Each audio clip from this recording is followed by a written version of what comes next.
Ya, halo followers, welcome back di Tiang Jauh. Episode yang pertama di musim yang baru ya, akhirnya.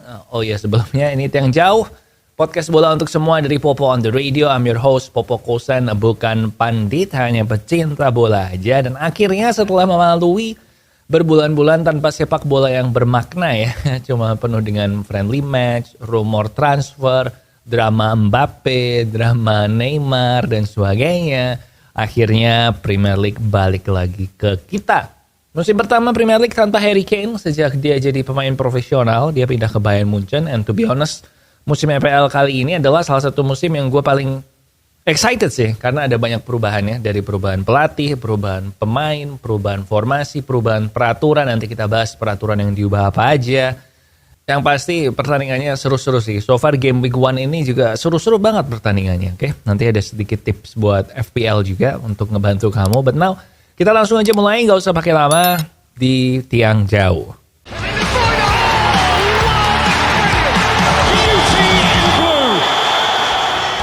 Nah, pertandingan pertama yang akan kita bahas adalah Brentford lawan Tottenham 2-2. Prediksi gue 2-2. Jadi awal yang baik ya untuk prediksi Popo Kusen di Tiang Jauh kali ini. Nah, emang sih kalau kita lihat Brentford dan Tottenham ini, si Postecoglou kayaknya bikin permainannya Tottenham ini lebih bagus ya, lebih menyerang juga, lebih berani juga. Dan kalau gue lihat dari permainan Tottenham lawan Brentford ini, ada banyak pemain-pemain yang nggak kepake waktu zamannya Conte, tapi kayak seolah-olah ada lembaran baru gitu. Yang pertama tentu aja Richarlison yang dipasang jadi striker karena nggak ada Harry Kane. Dia juga hardworking, memang belum ngegolin sih. Fun fact, sampai sekarang Richarlison golnya baru 1 untuk Tottenham di Premier League. 1 lebih banyak dari Mudriknya Chelsea. But Richarlison kemarin semangat, tampilnya bagus, hardworking juga. Yves Bissouma yang dibeli dari Brighton and then nggak pernah dipakai sama Conte, itu juga mainnya oke, mainnya bagus. Bahkan Davinson Sanchez yang ngegantiin Romero karena dia ada gejala gegar otak ya waktu dia ngegolin, itu juga penampilannya jauh lebih bagus dibanding musim lalu sih. Jadi kayaknya Tottenham musim ini ada harapan ya. Si Postecoglou sendiri, Coglou atau Coglou sih, pokoknya pelatih yang baru ini waktu ditanyain gimana dapat duit 100 juta dari Kane, mau buat beli siapa aja, dia bilang nggak mau buru-buru sih buat membelanjakan duitnya itu. Dia mau lebih memaksimalkan talenta yang ada. Jadi nggak buru-buru. Kalau misalnya sampai transfer deadline dia nggak dapat pemain 1 September, ya udah nggak apa-apa, nggak buru-buru, bisa beli Januari juga. Jadi dia mau ngelihat dulu materi yang ada sekarang. And so far sih kelihatannya menjanjikan. Brentford sendiri tanpa Ivan Toney juga kayaknya tetap oke sih mainnya. Simbomo bagus, Wisa juga bagus. So Brentford tetap aman lah dari degradasi, gue bilang cukup nyaman di papan tengah menengah ke atas. Next ada Chelsea lawan Liverpool. Prediksi gue sebenarnya menang Liverpool 1-2 gara-gara VAR, jadi enggak ya. Actually kalau ada VAR pun hasilnya 2-2 sih. Gue tuh baru ngeh ya, abis mau mulai pertandingannya, jadi udah selesai tiang jauh kan, kalau si Liverpool sama Chelsea ini seri terus 0-0, 0-0, 0-0, 0-0, dan kemarin 1 sama. Nah tahu gitu kan prediksi gue 1-1 juga ya kan. Anyway, ngomongin Chelsea, yang mencolok adalah duo wingbacknya mereka yang sekarang mainnya di depan banget, yaitu si Reece James sama Ben Chilwell. Gue bilang dua ini adalah pemain paling penting buat Chelsea dari 2 musim lalu sampai sekarang. Dan 2 orang ini sejak 2 musim terakhir hanya main bareng di 11 pertandingan dari total 76 pertandingan Premier League-nya Chelsea. Jadi memang sering cedera ya, cederanya kayak gantian gitu mereka. Nah, Chilwell hebat banget, dia ngegolin tapi dianulir, ada peluang emas juga, bikin assist. Reece James di sisi sebaliknya juga crossing-crossingnya bagus, termasuk bikin peluang Nico Jackson yang sayang banget over the bar kan, tendangannya melebar gitu. Menurut gue Chelsea Pochettino menjanjikan juga sih, asal jangan cedera ya si Reece James sama Chilwell-nya. Nah musuhnya gimana, Liverpool gimana? Well, kabar baiknya buat Liverpool adalah si Alisson penampilannya masih sebagus musim lalu, jadi dia melanjutkan performanya dia. Tapi kabar buruknya adalah lini belakang Liverpool juga sama seperti musim lalu, yang penuh dengan bolong-bolong ya. Dan kalau itu kipernya bukan Alisson, gue yakin yang menang Chelsea sih sebenarnya, karena peluangnya banyak banget sih Chelsea. si Alisson ini kayak nge-save si Nico Jackson, nge-save peluangnya Chilwell, and dia juga bikin Mudryk grogi kan waktu di injury time gitu. Jadi gue bilang Liverpool hati-hati sih lini belakangnya dia. Next ada Arsenal Nottingham Forest, prediksi gue 3-1, hasilnya 2-1. Gue bilang Arsenal ini mendominasi banget pertandingannya, cuman rada deg-degan di akhir ya, karena mereka nggak bisa ngegolin yang ketiga, yang harusnya bisa bikin mereka lebih nyantai. Nah yang menarik perhatian gue adalah si Nketiah, yang waktu Community Shield nggak main, dipasangnya Kai Havertz di situ, dan dia nggak ngambek. Bahkan kata Arteta, seminggu latihan dari Community Shield sampai lawan Nottingham ini tuh latihannya semangat banget, performanya bagus di latihan sehingga membuat Arteta ya udahlah kasih kesempatan buat Nketiah main.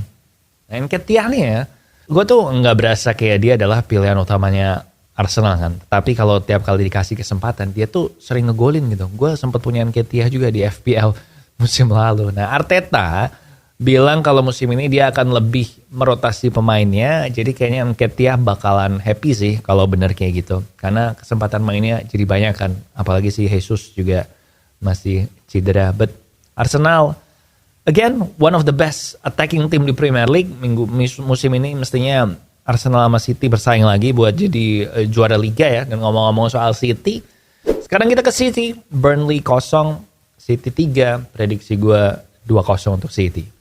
Gue sedikit khawatir ya kalau gue fans Man City, kalau gue pelatih Man City juga, karena untuk pertandingan kedua berturut-turut yang kompetitif, Community Shield nggak gue hitung ya, jadi final Liga Champions sama pertandingan pertama Liga Inggris ini, Kevin De Bruyne harus ditarik keluar karena cedera hamstring, dan itu cederanya di hamstring yang sama, udah dikonfirm sama Pep.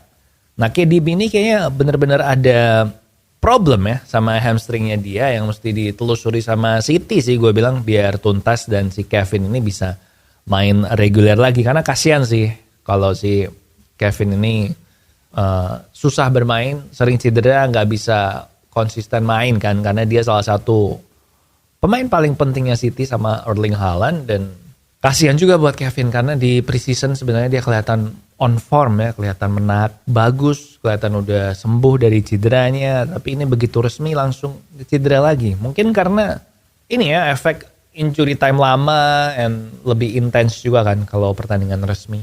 And then terakhir hari ini yang akan kita bahas yaitu Man United lawan Wolves 1-0, prediksi gue 3-1. Gue kayaknya terlalu optimis sama nyerangnya MU ya. Seperti biasa kasusnya MU adalah penalti apa enggak. Si Onana tuh waktu injury time. Nah menurut gue sebenarnya harusnya penalti ya nggak sih? Karena dia kayak bener-bener nabrak gitu kan. But again gue nggak tahu lah, suka-suka VAR kan kalau mau ngasih penalti apa enggak. Tapi menurut gue sebenarnya Onana bagus sih. Dia dapat man of the match juga kan. So ternyata MU mengganti De Gea dengan Onana. Tapi tetap sama hasilnya. Menangnya tipis. Dan yang man of the match adalah kipernya. Rashford kurang bagus sih mainnya. Gue bilang dia bukan striker sih. Dia kan dipasang striker tuh. But I don't think he's a striker. Si Højlund kayaknya perlu cepat main. And Garnacho juga gak kelihatan kemarin. Mendingan memang Rashford di kiri. And then si Højlund di tengah sih. But at least Rafael Varane kelihatan sehat. Jadi lini belakangnya MU ya cukup solid lah. Kalau Varane Martinez sehat ya. Asal Martinez gak kartu merah. So itu tadi 5 pertandingan dari game week kemarin yang kita bahas di sini. Dan sebelum gua kasih prediksi, kita bahas sedikit peraturan baru Premier League musim ini. Karena ada beberapa peraturan yang harusnya lu udah bisa lihat sih di game week pertama kemarin ya. Yang pertama adalah injury time-nya lebih panjang. Jadi injury time-nya bakal mirip kayak Qatar World Cup ya. Karena jadi tiap kali time wasting maka ditambahkan ke injury time. Tiap kali time wasting ditambahkan ke injury time. Sehingga nanti kayaknya mesti siap-siap kalau lo nonton bola bakal lebih lama selesainya. Karena minimal bisa sampai 100 menit gitu kan. 10 menit injury time kayaknya akan menjadi hal yang wajar sih. At least di awal-awal musim. Karena waktu itu Qatar terakhir injury time-nya juga gak panjang kan. Karena pemain-pemainnya juga udah adaptasi. Oh ya gak usah time wasting karena bikin injury time tambah lama juga.